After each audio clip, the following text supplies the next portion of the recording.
Hello students, welcome to Nirala education. दोस्तों, आज मैं आपके लिए लेकर आया हूँ class 9th civics chapter number 3। इससे पहले हम लोगों ने चैप्टर नंबर 1 और 2 भी पढ़ लिया है। यदि आप लोगों ने चैप्टर नंबर 1 और 2 नहीं पढ़ा है तो सबसे पहले आप उसे जाकर देख लें, उसके बाद ही आप इस चैप्टर को देखें। तो चलिए, आज हम लोग पढ़ेंगे चैप्टर नंबर 3, चुनावी राजनीति। तो चलिए शुरू करते हैं। दोस्तों, सबसे पहले हम लोग देखते हैं कि चुनावी राजनीति हमारा चैप्टर है और इस चैप्टर में सबसे पहला टॉपिक है कि चुनाव। इससे पहले जो हम लोगों ने 2 चैप्टर्स पढ़े, लोकतंत्र क्या है और संविधान निर्माण, ये दोनों के बाद कहीं ना कहीं हम लोग एक क्षेत्र में चुनाव के ऊपर बात करते ही हैं। चुनाव क्या होता है, एक क्षेत्र में किसी जनप्रतिनिधि को कैसे चुना जाता है, उसे हमारे लोकतांत्रिक देश में अलग अलग सत्ताधारी या जनप्रतिनिधि को हम कैसे चुनते हैं, इसके बारे में आज हम लोग पढ़ेंगे। तो सबसे पहले हम लोग बात करेंगे कि चुनाव क्या होता है। तो चुनाव एक ऐसी प्रक्रिया है जिसमें हम एक निश्चित समय के लिए अपना प्रतिनिधि को चुनते हैं। जाहिर सी बात है कि चुनाव एक ऐसी प्रक्रिया, एक प्रोसेस है ये, जिसमें एक निश्चित टाइम, जैसे कि हमारे इंडिया में ज़्यादातर जो चुनावी प्रक्रिया होती है, इसका कार्यकाल, उसका जो टेन्योर होता है वो लगभग 5 ईयर्स का होता है। अलग अलग में वो वैरी करता है। तो हम लोग क्या करते हैं, एक निश्चित समय के लिए किसी भी जनप्रतिनिधि का चुनाव करते हैं। तो चुनाव एक ऐसी प्रक्रिया है जिसमें हम एक निश्चित समय के लिए, एक फिक्स टाइम के लिए अपने जनप्रतिनिधि का चुनाव करते हैं और उन्हें जनता के लिए अच्छी नीतियां बनाने और उनके लिए कई अच्छे काम करने का हम उन्हें मौका देते हैं। अब दूसरा हमारा क्वेश्चन ये है कि चुनाव में लोकतांत्रिक मानने के आधार क्या है। हम चुनाव को कब कब लोकतांत्रिक मान सकते हैं कि ये लोकतांत्रिक ढंग से चुनाव हुए हैं, इस बात को हम कब मान सकते हैं, कौन कौन सी ऐसी स्थितियां होनी चाहिए जब हम ये कह सकें कि चुनाव सही सही हुआ है, अच्छे ढंग से हुआ है। तो इसके लिए हम लोग देखेंगे, सबसे पहला हमारा पॉइंट है कि प्रत्येक व्यक्ति को वोट देने का अधिकार हो तथा प्रत्येक व्यक्ति के मत का समान मोल हो। मतलब हर एक व्यक्ति, समाज का कोई भी व्यक्ति हो, चाहे वो किसी भी धर्म का हो, किसी भी जाति, किसी भी रंग, इन सब में किसी भी तरह का भेदभाव किए बगैर हमें सभी को यदि वोट देने का अधिकार मिल रहा है और सभी के वोट का जो है वो मोल भी एक जैसा है, समान मोल है, तो समझ लीजिए एक लोकतांत्रिक व्यवस्था की पहचान है। दूसरा पॉइंट, लोगों को चुनाव में उतरने की आज़ादी होनी चाहिए, वे जिससे लोग को इच्छित उम्मीदवार मिल सके। मतलब ये हुआ कि कोई भी लोग, उन्हें चुनाव में उतरने की आज़ादी होनी चाहिए, चाहे वो किसी भी समाज का, किसी भी धर्म का या किसी भी वर्ग का हो हमारे समाज में, उन सबको चुनाव में उतरने की आज़ादी मिलनी चाहिए ताकि लोग अपने मन पसंदीदा, अपने इच्छा अनुसार अपने उम्मीदवारों को चुन सके। कुछ निश्चित समय अंतराल में नए चुनाव होने चाहिए। मतलब जैसा कि हम लोगों ने पहले चैप्टर में भी पढ़ा था कि किसी एक के हाथ में सत्ता लंबे समय तक बननी नहीं चाहिए। इसका मतलब कुछ निश्चित समय अंतराल में नए नए चुनाव होने चाहिए। जब कुछ नए नए समय अंतराल में, अलग अलग टाइम इंटरवल में जब नए नए चुनाव होंगे, तो उससे हमें नए नए जनप्रतिनिधि को देखने का मौका मिलेगा, उनके नए काम और नई नीतियों के बारे में जानने का मौका मिलेगा। इसीलिए कुछ नए निश्चित समय अंतराल में नए नए चुनाव भी बहुत ज़रूरी है। चुनाव स्वतंत्र व निष्पक्ष ढंग से होना चाहिए, अर्थात लोग जाति, धर्म, लिंग, रंग इत्यादि से ऊपर उठ बिना किसी भेदभाव के मत देने की स्वतंत्रता लोगों के पास होनी ही चाहिए। मतलब ये बिल्कुल स्वतंत्र होना चाहिए, किसी जाति से या किसी धर्म से किसी को भी ये नहीं लगना चाहिए कि ये हमारी जाति का है तो इसे ज़्यादा वोट देना चाहिए। तो जो चुनावी प्रक्रिया होती है वो बिल्कुल स्वतंत्र होना चाहिए और निष्पक्ष होना चाहिए। मतलब हम किसी के पक्षधर होकर के और चुनाव में अपना मत ना दें। कहीं ये सारी व्यवस्था है तो हम कह सकते हैं कि किसी भी चुनाव में ये लोकतांत्रिक चुनाव है। मतलब हम लोकतंत्र के आधार पे लोकतंत्र के जो नियम कानून है उन सबको ध्यान में रखते हुए हम इस चुनाव को कर रहे हैं। तो किसी भी चुनाव को लोकतांत्रिक मानने के ये सारे बेसिक नियम होने ही चाहिए। अब हमारा अगला टॉपिक है चुनावी प्रतिस्पर्धा। चुनावी प्रतिस्पर्धा मतलब होता है कि इलेक्शन के लिए जो कंपटीशन है, क्या चुनाव चुनाव के लिए प्रतिस्पर्धा होना जरूरी है? क्या हम बिना चुनावी स्पर्धा के चुनाव में किसी एकल इंसान को खड़ा नहीं कर सकते, और करने से क्या क्या नुकसान होते हैं, क्या क्या फायदे होते हैं, आज हम लोग इसको भी कवर कर लेंगे। तो चुनावी प्रतिस्पर्धा, जब चुनाव में दो या दो से अधिक पार्टी खड़ी हो जाती है तो यह चुनावी प्रतिस्पर्धा क्रिएट कर देती है। इसका मतलब जैसे आप समझ लीजिए कि कहीं किसी एक क्षेत्र में किसी एक ही व्यक्ति का लंबे समय से शासन बनता आ रहा है और उसके खिलाफ में, उसके विरोध में कोई खड़ा ही नहीं हो रहा है, तो जाहिर सी बात है कि उसी की सत्ता लंबे समय तक बनी रहेगी। हम उसके नीति, उसके कानून के अलावा किसी दूसरी नीतियों के बारे में सोच भी नहीं सकेंगे। इसीलिए चुनावी प्रतिस्पर्धा बहुत ही ज़रूरी है। और चुनावी प्रतिस्पर्धा का मतलब ये हुआ कि एक एक ही चुनाव में बहुत सारे जनप्रतिनिधि एक दूसरे के अपोज में या लोगों को विकल्प देने के लिए समाज में खड़े हों।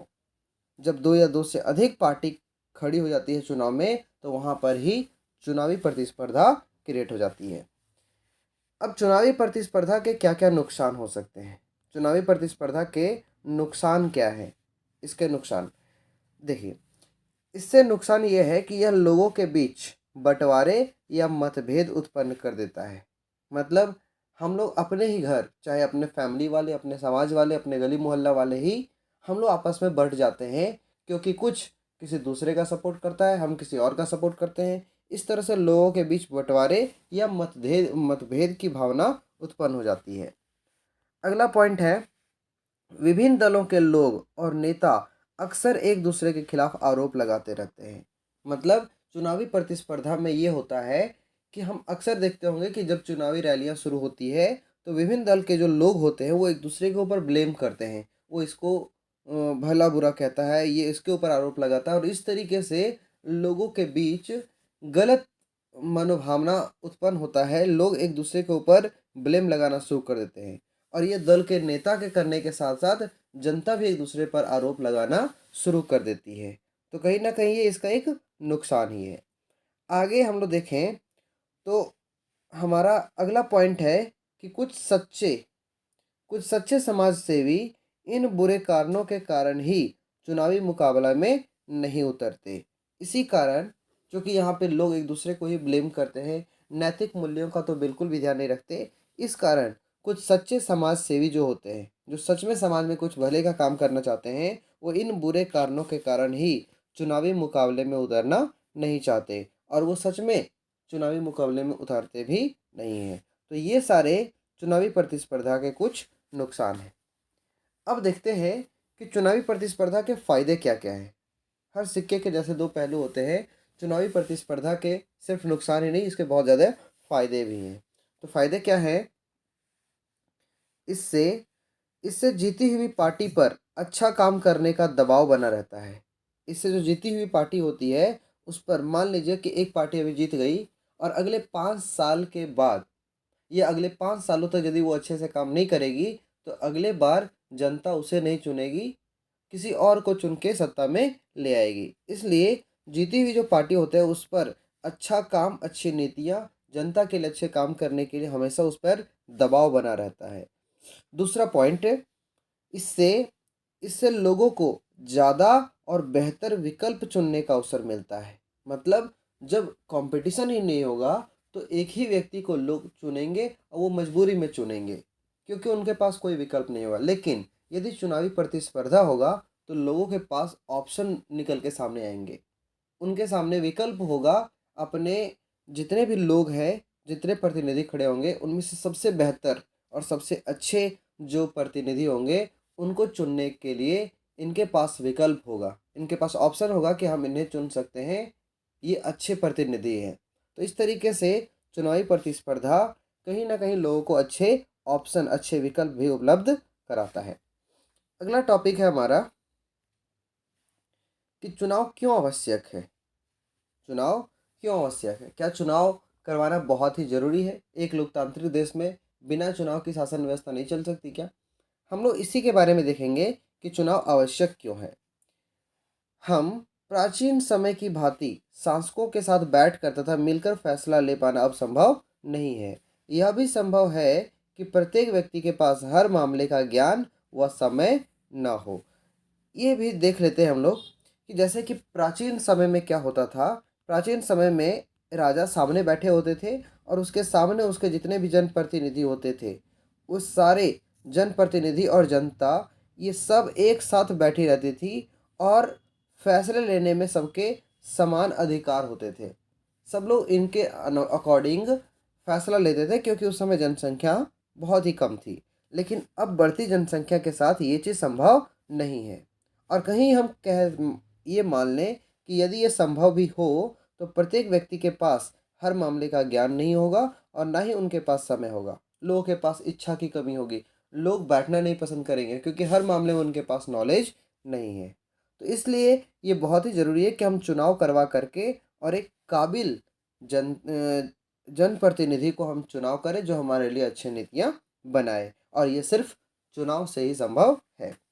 अगला है, लोग अपने लिए कानून बनाने वाले का चुनाव कर सकते हैं। चुनाव इसलिए ज़रूरी है क्योंकि जो कानून बनाएगा, चूँकि हर लोगों के पास, सबके पास ना तो समय है ना ही ज्ञान है, इसीलिए हम अपने लिए जो कानून बनाने वाला जनप्रतिनिधि, अच्छा कानून बनाने वाला जनप्रतिनिधि, हमारे अलग अलग अधिकारों का रक्षा करने वाला तथा नए नए नीतियों को लाने वाले जो जनप्रतिनिधि हैं, उनका चुनाव हम लोग कर सकते हैं यदि चुनाव होती है तो। दूसरी बात ये है कि वे सरकार बनाने और बड़े फैसले करने का चुनाव भी कर सकते हैं। मतलब हम यदि चाहें चुनाव के जरिए तो नए नए सरकार और बड़े फैसले करने वाले का भी चुनाव कर सकते हैं। इससे क्या होगा कि किसी, जैसे राजतंत्र में होता था, किसी एक व्यक्ति के हाथ में कानून बनाने और सरकार चलाने की जिम्मेवारी नहीं होगी। ये जनता के हाथ में होगी कि जनता जिसे चुनती है वही सरकार बनाएगी और बड़े बड़े फैसले वही करेगी जो जनता के हित में होगा। इस तरीके से चुनाव बहुत ही ज़्यादा आवश्यक बनता है। आगे देखिएगा, वे सरकार वे सरकार और उसके द्वारा बनने वाले कानून का दिशा निर्देश करने वाली पार्टी का चुनाव भी करती है। वे सरकार को भी और उसके द्वारा बनने वाले जितने कानून होते हैं उनके दिशा निर्देश करने वाली पार्टी का भी चुनाव कर सकते हैं। मतलब जो चीफ ऑफ पार्टी होता है, मान लीजिए कि हम लोग चुनाव देते हैं, चुनाव करते हैं, तो जितने भी लोग होते हैं वो सभी तो सत्ता में नहीं आते। हम उनमें से उसको सत्ता में लाते हैं जो अच्छी नीतियाँ बनाता है, लोगों के काम आता है, और लोग जो हैं वो उन्हीं के दिशा निर्देश में, क्योंकि उन पे हमें भरोसा होता है, हम उनके दिशा निर्देश में ही काम करना पसंद करते हैं। तो वे सरकार को भी, और जो अच्छी नीति बनाएगा वैसे लोगों का चुनाव हम सिर्फ चुनाव के माध्यम से ही कर पाएंगे। तो इस तरीके से हम लोगों ने देखा कि एक लोकतांत्रिक देश में चुनाव कितना ज़रूरी है, क्योंकि बिना चुनाव का हम अच्छे जनप्रतिनिधि का चुनाव भी नहीं कर सकते। अब हम लोगों ने बात कर ली कि चुनाव तो बहुत ज़रूरी है, हम चुनाव कर लिए, चुनाव करना बहुत ही ज़रूरी है लोकतांत्रिक देश में। लेकिन भारत की बात करें कहीं, तो भारत की चुनाव प्रणाली कैसी है? भारत में लोग किस टाइप से चुनाव करवाते हैं, लोगों का चुनाव प्रणाली कैसा है, इनका सिस्टम कैसे है, हम किस तरीके से इलेक्शन करवाते हैं। तो भारत में दो चुनाव होते हैं, या दो तरीके का मान सकते हैं, दो तरीके के चुनाव होते हैं। एक लोकसभा का चुनाव और एक विधानसभा का चुनाव। लोकसभा चुनाव और विधानसभा चुनाव, देखिए क्या होता है। हम लोग जैसा कि जानते हैं कि लोकसभा लोकसभा राज्यसभा और राष्ट्रपति, ये सारे संसद के भाग होते हैं। लेकिन लोकसभा जो होता है वो केंद्र के लिए होता है, ये सिर्फ केंद्र के लिए है। जबकि विधानसभा विधानसभा राज्य के लिए है। राज्य में जो होने वाले जो राज्य के लिए कानून बनाएगी उसके लिए जो चुनाव होते हैं वो विधानसभा के चुनाव होते हैं। जबकि केंद्र के लिए, पूरा भारत के लिए, पूरा देश के लिए जो कानून बनाती है, उसके लिए जो हम लोग चुनाव प्रक्रिया लाते हैं सामने, वो लोकसभा लोकसभा का चुनाव होता है। तो इस तरीके से हम लोगों ने देखा कि भारत में दो तरीके के चुनाव प्रक्रिया होती है, दो तरीके के चुनाव प्रणाली है। 5 साल 5 साल में सभी प्रतिनिधि का कार्यकाल समाप्त हो जाता है और इस समय लोकसभा या विधानसभा लोकसभा या विधानसभा भंग हो जाती है।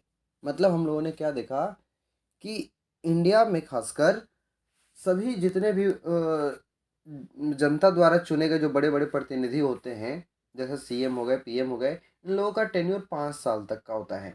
और 5 साल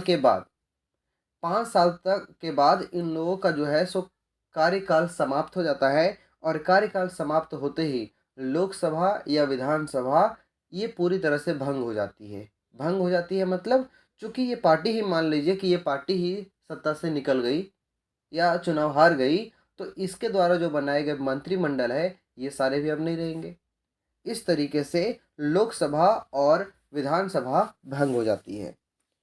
फिर फिर सभी चुनाव फिर से सभी चुनाव एक ही दिन में या छोटे समय अंतराल में होती है, जिसे आम चुनाव हम लोग कहते हैं। मतलब कुछ ही समय में, एक दिन में, मतलब जब लोकसभा या विधानसभा भंग हो जाती है तो बहुत ही कम समय में, छोटे छोटे दिन के अंतराल में हम लोग पूरे देश में लोकसभा चुनाव, आप लोगों ने सुना होगा लोकसभा चुनाव, विधानसभा चुनाव होते रहते हैं। तो हर 5 साल में लोकसभा चुनाव और विधानसभा चुनाव होते हैं।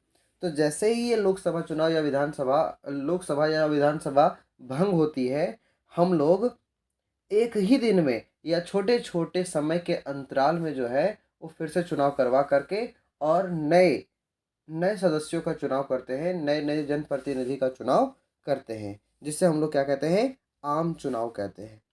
यदि आप लोगों ने देखा होगा वोटर आईडी कार्ड वगैरह पर, या तो वोटर लिस्ट जो जारी होता है उस पर ऊपर में विधानसभा या लोकसभा चुनाव, आम चुनाव, ये चीज़ लिखी हुई होती है। आप वहाँ जा कर के भी देख सकते हैं। किसी सदस्य के मृत्यु या इस्तीफे से खाली हुए पद के लिए सिर्फ एक ही क्षेत्र में उपचुनाव होते हैं।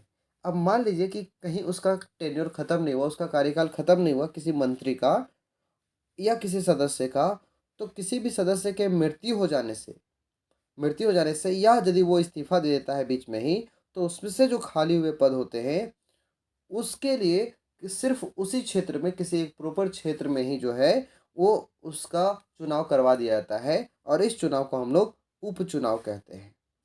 इसे क्या कहते हैं, उपचुनाव कहते हैं। अब देखते हैं आगे, चुनावी क्षेत्र या चुनाव क्षेत्र। ये चुनाव क्षेत्र क्या होता है, हम लोगों ने देख लिया कि चुनाव क्यों जरूरी है। और भारत में दो तरीके के चुनाव होते हैं, एक विधानसभा चुनाव, एक लोकसभा चुनाव। और इन सभी चुनावों में कैसे कैसे स्थितियां पैदा होती है ये भी हम लोगों ने देख लिया। अब देखते हैं चुनाव क्षेत्र। तो चुनावी उद्देश्य के लिए देश को बांटा जाने वाला क्षेत्र निर्वाचन क्षेत्र कहलाता है। इसका मतलब चुनावी उद्देश्य के लिए, मतलब एक बहुत बड़ी जनता के ऊपर एक जनप्रतिनिधि को चुना जाता है। तो चुनावी उद्देश्य के लिए जो देश को अलग अलग खंड में बांटा जाता है, मतलब कहीं वो विधानसभा चुनाव है तो राज्य को अलग अलग हिस्से में बांट दिया जाता है, और कहीं वो लोकसभा चुनाव है तो देश के अलग अलग क्षेत्र को अलग अलग लोकसभा क्षेत्र या निर्वाचन क्षेत्रों से घोषित कर दिया जाता है। तो जो चुनावी क्षेत्र के लिए हम लोग जिस किसी क्षेत्र का चुनाव करते हैं वो उसके लिए निर्वाचन क्षेत्र कहलाता है। आगे है लोकसभा चुनाव। लोकसभा चुनाव के लिए देश को 543 निर्वाचन क्षेत्र में बांटा गया है। लोकसभा चुनाव के लिए मतलब सेंट्रल लेवल पे जो चुनाव होते हैं उसके लिए, लोकसभा चुनाव के लिए देश को 543, ये पॉइंट याद रखिएगा, एग्जामिनेशन में आते हैं, 543 निर्वाचन क्षेत्र में बांटा गया है। हर निर्वाचन क्षेत्र से एक मिनट। तो लोकसभा चुनाव के लिए हम लोगों ने देखा कि लोकसभा चुनाव के लिए पूरे देश को कितने भागों में बांटा जा रहा है, 543, टोटल 543 निर्वाचन क्षेत्र में बांटा गया है। हर क्षेत्र से चुने गए प्रतिनिधि को सांसद बोला जाता है। सांसद भी हम लोग वो संसद सदस्य बोले या सांसद बोला जाता है, जिसको हम लोग एमपी मतलब मेंबर ऑफ पार्लियामेंट भी कहते हैं। जितने भी एमपीज होते हैं वो हर क्षेत्र से चुने गए प्रतिनिधि होते हैं, जिसे हम लोग संसद सदस्य या सांसद भी कहते हैं। हमारे संविधान में हर क्षेत्र में मतदाताओं की संख्या काफ़ी हद तक समान रखने का प्रावधान है। अब जैसा कि हम लोगों ने बात किया कि हर एक क्षेत्र में एक सांसद होता है या मेंबर ऑफ पार्लियामेंट होता है, तो उसका चुनाव या उसका निर्वाचन क्षेत्र जो है वो किस आधार पे बांटा जाता है, तो उसको जनसंख्या के आधार पे बांटा जाता है। और इस बात का ध्यान रखा जाता है कि हर निर्वाचन क्षेत्र में जनसंख्या जो है वो समान बनी रहे। इस बात के लिए पूरी तरह से सावधानी बरती जाती है, इसका प्रावधान रखा जाता है। इसी प्रकार इसी प्रकार प्रत्येक राज्य को उसकी विधानसभा की सीटों के हिसाब से बांटा जाता है, जिसके निर्वाचित सदस्य को हम लोग एमएलए कहते हैं। एमएलए का फुल फॉर्म होता है member of legislative assembly. Member of legislative assembly होता है, मतलब जैसे हम लोकसभा के लिए जो निर्वाचन क्षेत्र है वो अलग अलग क्षेत्रों को बांटते हैं, हर जगह पे पॉपुलेशन को एक जैसा रखने की कोशिश करते हैं, उसी तरीके से प्रत्येक राज्य को उसकी विधानसभा की सीटों के हिसाब से ही बांटा जाता है। और उसके लिए भी जो है वो निर्वाचित क्षेत्र चुना जाता है, और वहाँ से जो निर्वाचन सदस्य निकलते हैं उन्हें विधायक बोला जाता है या एमएलए बोला जाता है। एमएलए का फुल फॉर्म कहीं पूछे तो मेंबर ऑफ लेजिस्लेटिव असेंबली होता है। यहाँ तक ठीक है। अब हम लोग बात करते हैं आगे। कई बार निर्वाचन क्षेत्र को सीट भी कहा जाता है। किसी एक क्षेत्र का जो निर्वाचन क्षेत्र होता है वहाँ को हम लोग सीट, सिर्फ सीट कहते हैं। हम लोग कहते हैं ना कि इस क्षेत्र से या कांग्रेस इस राज्य में इतने सीट से आगे है, तो सीट मतलब हुआ कि किसी भी क्षेत्र में उसका निर्वाचन क्षेत्र कितना है उसको हम लोग सीट भी कहते हैं, क्योंकि हर क्षेत्र संसद या विधानसभा की एक सीट का प्रतिनिधित्व करती है। इसका मतलब हर क्षेत्र, चाहे वो संसद का हो या विधानसभा का हो, हर क्षेत्र में एक सीट का प्रतिनिधित्व हर एक जनप्रतिनिधि करता है जो उस पर उसके लिए खड़ा हुआ है। आगे ये बातें हम लोगों ने समझ लिया है। अब हमारा जो अगला टॉपिक है ये है आरक्षित निर्वाचन क्षेत्र। आरक्षित को हम लोग इंग्लिश में कहेंगे रिजर्व्ड। रिजर्व्ड शायद आप लोग को अच्छे से समझ में आ रहा होगा। आरक्षित निर्वाचन क्षेत्र मतलब रिजर्व्ड इलेक्टोरल या इलेक्शन के लिए जो रीजन होते हैं वो। अब ये रिजर्व होता है तो किन लोगों के लिए इसे रिजर्व रखा जाता है इसके बारे में हम लोग भी देखेंगे। सबसे पहला, हमारा संविधान प्रत्येक नागरिक को अपना प्रतिनिधि चुनने का अधिकार देता है। हमारा संविधान हर एक नागरिक को अपना प्रतिनिधि चुनने का अधिकार देता है। इसलिए हमारा संविधान कमजोर वर्गों के लिए जैसे अनुसूचित जाति, अनुसूचित जनजाति के लिए आरक्षित सीटों से चुनाव लड़ने का अधिकार देता है। जैसा कि हम जानते हैं कि शुरुआत से ही हमारे समाज में जैसे रंग भेद की नीति या तो छूत अछूत की जो भावना है ये बहुत पहले से चली आ रही है, और ये सबसे ज़्यादा कहीं ना कहीं तो दलितों के साथ हुआ है, अनुसूचित जाति अनुसूचित जनजाति के साथ हुआ है। और इस कारण हमारे यहाँ जो संविधान है उनको समानता का अधिकार देने के लिए, उन्हें बराबरी का हक देने के लिए उन्हें भी आरक्षण देता है कि आप अनुसूचित जाति अनुसूचित जनजाति जो है उनके लिए कुछ रिजर्व सीट है चुनावी मैदान में उतरने के लिए। वो जो हैं वो इस रिजर्व सीट से खुद खड़े हो सकते हैं और अपने जितने भी लोग हैं उन सब के लिए कानून बना करके उन्हें भी बराबर का अधिकार दे सकते हैं। अनुसूचित जाति के लिए आरक्षित सीट पर अनुसूचित जाति का व्यक्ति ही लड़ सकता है, जबकि अनुसूचित जनजाति के लिए सिर्फ अनुसूचित जनजाति का ही लोग चुनाव लड़ सकता है। आरक्षण का मतलब यही हुआ कि अनुसूचित जाति पर जो अनुसूचित जाति के लिए जो आरक्षित सीट है उस पे अनुसूचित जाति वाला मतलब एससी वाले ही चुनाव लड़ सकते हैं, जबकि अनुसूचित जनजाति मतलब एसटी इनके लिए जो रिजर्व सीट है इस पर सिर्फ और सिर्फ एसटी वाले ही चुनाव लड़ सकते हैं। इसके जगह पे कोई भी दूसरा जनरल या ओबीसी वाले ये सारे कोई भी चुनाव लड़ नहीं सकते। आगे देखें तो वर्तमान में अनुसूचित जाति के लिए अभी कहीं हम देखें तो अनुसूचित जाति के लिए टोटल 84 सीटें और अनुसूचित जनजाति के लिए टोटल 47 सीटें आरक्षित है। आरक्षित मतलब रिजर्व्ड हैं। अभी अनुसूचित जाति वाले के लिए 48 सीट और अनुसूचित जनजाति के लिए टोटल 47 सीट का प्रावधान है, जो कि उनके लिए आरक्षित है। इस प्रकार हम लोगों ने देखा कि यह आरक्षण अब जिला और स्थानीय स्तर पर भी लागू की गई है। मतलब ये जो आरक्षण है वो सिर्फ केंद्र के लिए या राज्य के लिए ही नहीं है, बल्कि ये आरक्षण अब जिला और स्थानीय स्तर पे, स्थानीय स्तर मतलब लोकल या जिला स्तर पे, जो जिला परिषद हो गया, पंचायत समिति हो गया, इन सब पर भी अब इनके लिए आरक्षण आता है। आप लोगों ने अक्सर देखा होगा कि आपके क्षेत्र में कभी कभी यदि दलित महिला नहीं है, कभी कभी हम लोग देखते हैं कि वो महिला के लिए आरक्षित सीटें हैं, इस बार पुरुष के लिए आरक्षित सीटें हैं। इस तरीके से जहाँ पे इन सब की बहुत ज़्यादा मात्रा है, लोग दलित फैमिली बहुत ज़्यादा रहती है, उधर वाले लोगों के लिए एस सी एस टी के लिए आरक्षित सीटें होती है। आरक्षित सीटें मतलब उनके लिए रिजर्व्ड होती है, जिसके बेस पे वे चुनाव लड़ सकते हैं। ग्रामीण व शहरी स्थानीय निकायों में 1/3 1/3 सीटें महिलाओं के लिए भी आरक्षित है, क्योंकि हम जानते हैं कि हमारा समाज जो है वो पितृत्मक समाज है। यहाँ पे पुरुषों का ज़्यादा समझ लीजिए डोमिनेंस रहा है शुरुआत से, इसीलिए चाहे वो ग्रामीण हो या शहरी हो, स्थानीय निकाय के लिए भी 1/3 भाग सिर्फ महिलाओं के लिए ही आरक्षित है। मतलब उस पर सिर्फ महिला ही खड़ी हो सकती है, उसके स्थान पे कोई पुरुष खड़ा नहीं हो सकता है। तो आई होप आपको यहाँ तक ये बातें सारी समझ में आ गई होगी। अब बाकी का जो है वो हम लोग देखेंगे इसी चैप्टर के पार्ट 2 में। तब तक के लिए थैंक यू।